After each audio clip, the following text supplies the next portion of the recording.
نحمدہ ونصلی علی رسول الکریم اما بعد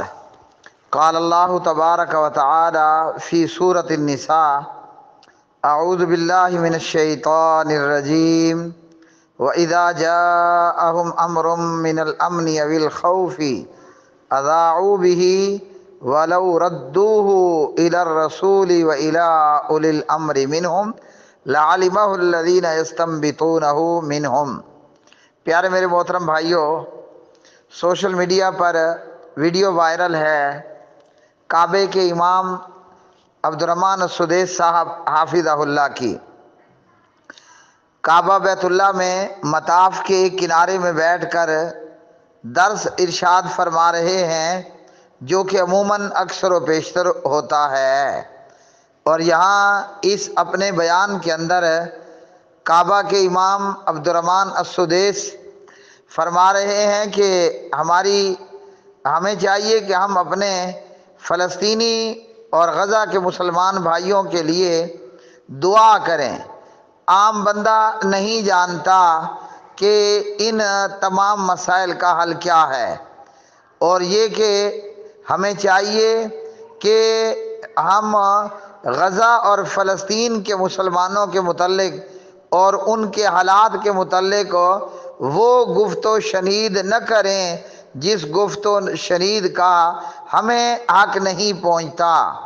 اور ہمیں چاہیے کہ ہم اپنے اولی الامر کی طرف رجوع کریں اور اپنے علماء کرام کی طرف رجوع کریں۔ اب اس بیان پر کعبہ کے امام عبد الرحمن السدیس کے خلاف سوشل میڈیا پر جاہل لوگ یہ پراپیگنڈا کر رہے ہیں کہ کعبے کے امام سدیس نے کہا کہ غزہ کی جنگ فتنہ ہے، مسلمان اس سے دور رہیں، اور اس پر ہیڈنگ لگائی گئی کہ امام کعبہ کا انوکھا فتویٰ، اور پھر اس ویڈیو کو وائرل کر کے اور اسی کے ساتھ یہ اردو تحریر لکھ کر کہ غزہ جنگ فتنہ ہے اور مسلمان اس سے دور رہیں، سدیس کعبہ کے امام کے خلاف پراپیگنڈا۔ میں سمجھتا ہوں کہ اس طرح کے پراپیگنڈا کے پیچھے ایسے شیطان صفت لوگ ہیں جن کا بالخصوص رافضیت سے تعلق ہے، اور پھر غزہ ہے یا فلسطین ہے، اور غزہ کی جنگ اور فلسطین اور مسلمانوں کی صورتحال، اس کو لے کر پاکستانی افواج کے خلاف پراپیگنڈا، حافظ عاصم منیر صاحب حافظہ اللہ کے خلاف پراپیگنڈا، اور اب یہ پراپیگنڈا کعبہ کے امام عبد الرحمن السدیس کے خلاف۔ حالانکہ وہ ہرگز اپنی ویڈیو کے اندر یہ نہیں کہہ رہے کہ غزہ کی جنگ فتنہ ہے یا مسلمان اس سے دور رہیں، بلکہ وہ تو یہ بات بتانا چاہ رہے ہیں کہ یہ جو علاقے ہیں یہاں فتنوں کی بھرمار ہے، اور یہاں ہر ایک عام آدمی خود تبصرہ نگار بننے کی بجائے اس طرح کی کوئی بات ہے یا یہ فتنے ہیں، تو ان فتنوں سے آگاہی کے لیے چاہیے کہ ہم اپنے اولی الامر حکمرانوں کی طرف رجوع کریں اور علماء کرام کی طرف رجوع کریں۔ سورۃ النساء پارہ نمبر 5 میں آیت نمبر 83 کے اندر اللہ سبحانہ و تعالی نے فرمایا،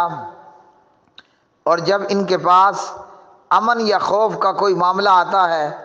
اسے مشہور کر دیتے ہیں، اسے وائرل کر دیتے ہیں، اور اگر وہ اسے رسول کی طرف اور اپنے اولی الامر کی طرف لوٹاتے تو وہ لوگ اسے ضرور جان لیتے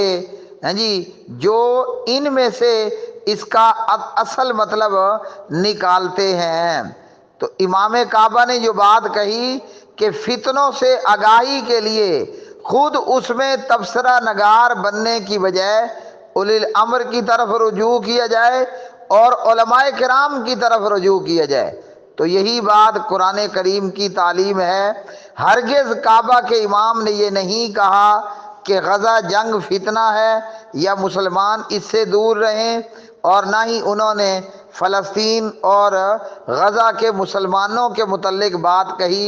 ان علاقوں میں عراق، ایران، شام، لبنان،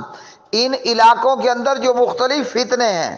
جیسے حماس ایک فتنہ ہے، جیسے الاخوان ایک فتنہ ہے، جیسے داعش ایک فتنہ ہے، اور جیسے ہمارے علاقوں میں ٹی ٹی پی ایک فتنہ ہے۔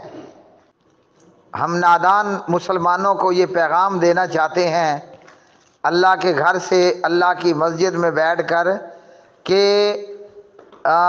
لکیر کے فقیر مت بنو اور مسلمانوں کے خلاف اپنی نادانی میں پراپیگنڈا مہم کا حصہ مت بنو۔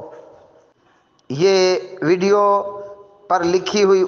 اردو تحریر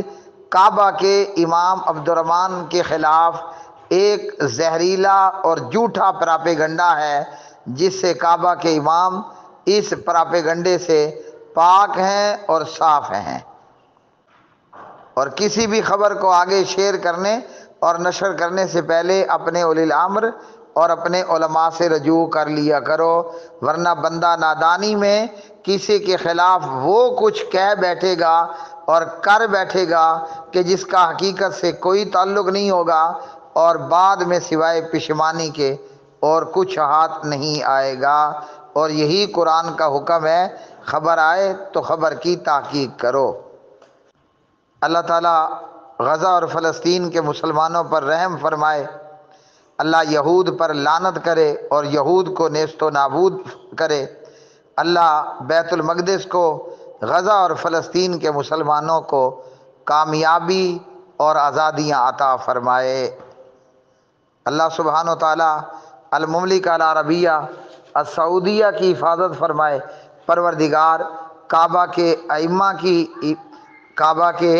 ائمہ کی امام حضرات کی بھی حفاظت فرمائے۔ اللہ ہمارے پاک وطن